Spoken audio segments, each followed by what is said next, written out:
Y como todos los lunes, le damos la bienvenida y le agradecemos por estos minutos a Federico Montero, el director del Observatorio del Sur Global, que siempre nos brinda esta columna de panorama internacional. Así que, ¿cómo anda, Fede? ¿Todo bien? ¿Qué tal? Buen día, ¿cómo estamos? Bien, todo tranqui. Bueno, para comenzar, justamente a comentarnos a nosotros y también a los vecinos y vecinas de Florencio Varela, porque en distintos puntos, estuvimos hablando a lo largo de las columnas de estos días, bueno, se están llevando a cabo elecciones en distintos puntos del mundo y bueno, Cataluña no fue la excepción, Fede. Así es, bueno, para explicar un poco la importancia y por qué vale la pena hablar de esto, Cataluña es una zona de España donde hay un fuerte movimiento independentista catalán. Ese proceso de independencia de Cataluña tuvo una serie de conflictos en el marco de los cuales incluso los líderes de ese proceso independentista fueron juzgados porque se interpretaba que iba contra el orden constitucional. Esa es una fuerza liderada por un líder que se llama Charles Puigdemont. Puigdemont, con los giros de la política española, se transformó ahora en uno de los principales aliados del gobierno de Pedro Sánchez. Pedro Sánchez es el presidente del gobierno español, Claro. que es del Partido Socialista Obrero Español, que representa, si se quiere, la centroizquierda. Entonces, hoy España está gobernada por una alianza de centroizquierda, con algunos sectores más a la izquierda todavía de la centroizquierda, y con fuerzas regionales, entre ellas las de Cataluña.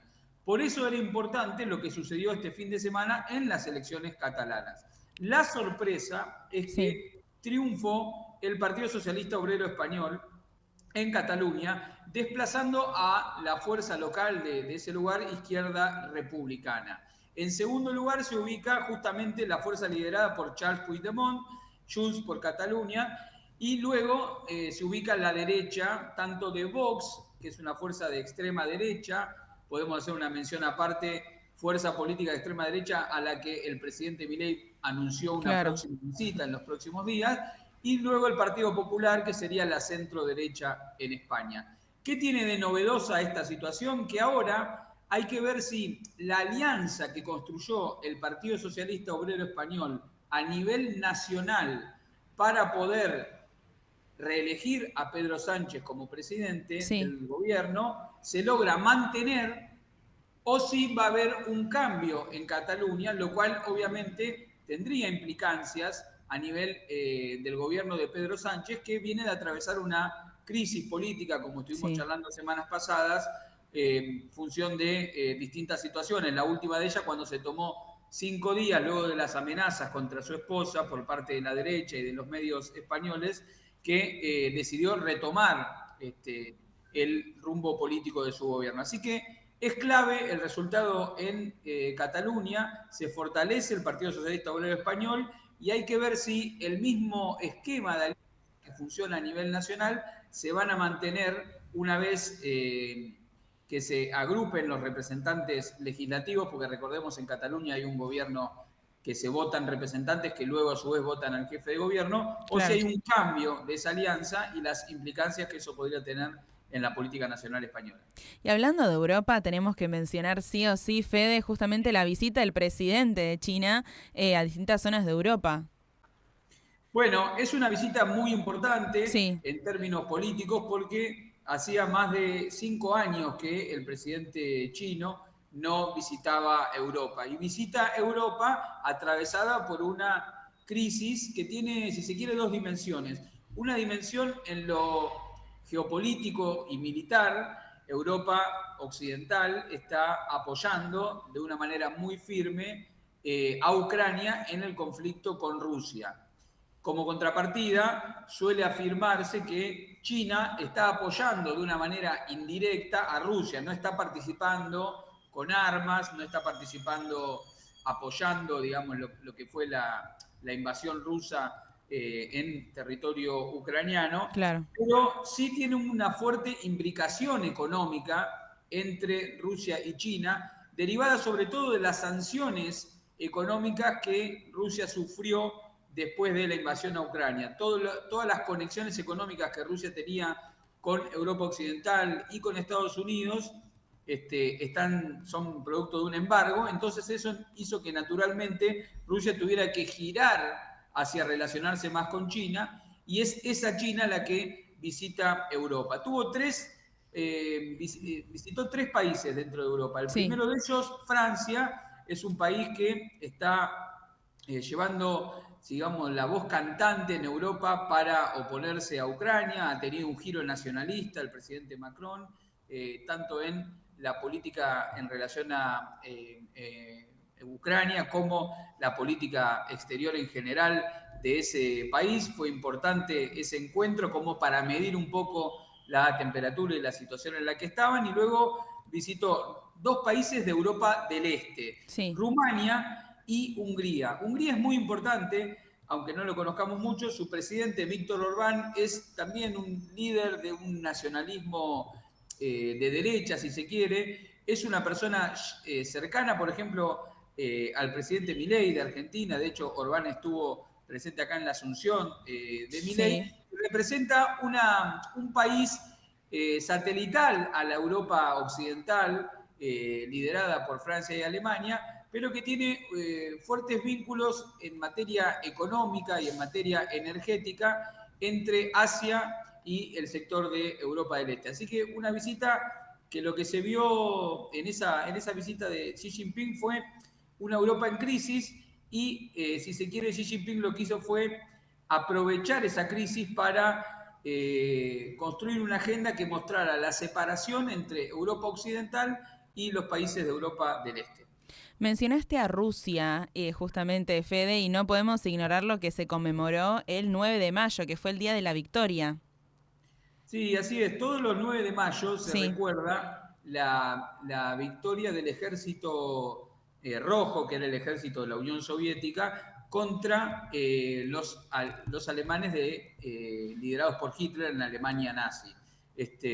Fue determinante en la Segunda Guerra Mundial que el ejército de la Unión Soviética pudiera avanzar. Recordemos, Hitler había intentado invadir la Unión Soviética, al igual que Napoleón en el siglo XIX, claro. fracasó, al igual que Napoleón en el siglo XIX, y la contraofensiva de la Unión Soviética le permitió llegar hasta Alemania y derrotar completamente al régimen nazi. Desde ese entonces hay un recordatorio todos los 9 de mayo de lo que significó históricamente esa derrota del nazismo. Ahora, ese recordatorio adquiere las características propias de la coyuntura política. Y en la actual coyuntura política, recordamos, como decíamos hace un ratito, Sí. Rusia enfrentada en una guerra con Ucrania, el significado político que se le da a este recordatorio, por un lado, busca unir algo que es muy propio de la narrativa de Putin, que es acusar que en el régimen político que lidera Zelensky en Ucrania hay un sector heredero del nazismo, ¿no? Con fuerte presencia y discurso xenófobo y nazi, que es a los que Rusia busca, digamos, legitimar en su combate dentro de Ucrania. Recordemos Claro. que cuando llevó adelante la invasión sobre Ucrania, Putin lo que dijo fue que uno de los objetivos era la desnazificación Sí. de Ucrania, porque efectivamente había allí un sector de la población ucraniana y sobre todo algunas bandas armadas que lo que hacían era hostigar, perseguir a la población ruso parlante que vive en Ucrania pero que habla en ruso y que se sienten muy vinculadas con la nacionalidad rusa, de la misma manera que se perseguía a los judíos en la Segunda Guerra Mundial. Así que una demostración de fuerza en términos militares llevó adelante Putin, y un vínculo en términos históricos entre lo que fue la derrota del nazismo y el conflicto que lleva adelante hoy Rusia en Ucrania. Y también, bueno, estuviste mencionando la palabra política, a nuestro, bueno, actual presidente, y tenemos que hablar que, bueno, nuestro país, Argentina, votó en contra de lo que fue el ingreso de Palestina a la ONU, si nos podés comentar esto también. Bueno, eso es una noticia que tiene lugar en lo que es la Asamblea Sí, General de las Naciones Unidas. Palestina, como Estado, viene pidiendo una serie de reconocimientos en el marco de las Naciones Unidas para ser miembro pleno de la ONU, la Organización de Naciones Unidas. Históricamente la Argentina venía votando a favor del ingreso de Palestina, junto con un conjunto de países que a nivel internacional van desde países de Sudamérica, países de Asia, algunos de Europa, conformando una mayoría importante que luego en general es vetada en el Consejo de Seguridad de la ONU, que está conformado por menos países, 5 países, que son los que tienen poder de veto.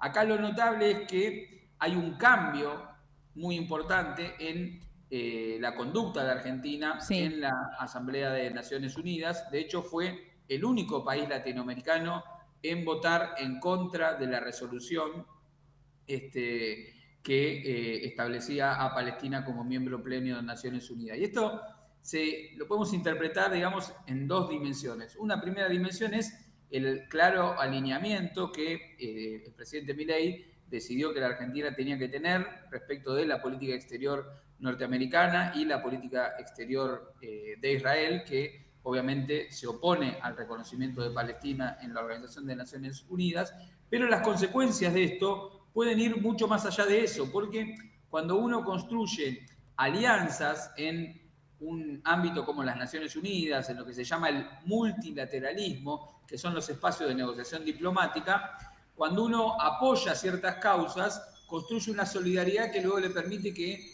esos países luego apoyen las causas que uno defiende. Y acá en particular, lo que podría entrar en riesgo es el apoyo que en general tiene la Argentina históricamente en el reclamo por Malvinas. Claro. Porque el mismo marco de alianza de países que en general la Argentina apoyaba para el apoyo, en este caso en relación con Palestina, son los que luego apoyan a la Argentina cuando pide, como sucede anualmente, que se ratifique la convocatoria y la resolución de Naciones Unidas que reconoce la soberanía argentina y la necesidad de que el Reino Unido y la Argentina retomen las negociaciones para establecer una solución al conflicto. Es decir, el cambio de alianzas a Sí. nivel internacional en la Asamblea de Naciones Unidas puede tener consecuencias que debiliten las posiciones que Argentina necesita sostener en este ámbito del multilateralismo internacional.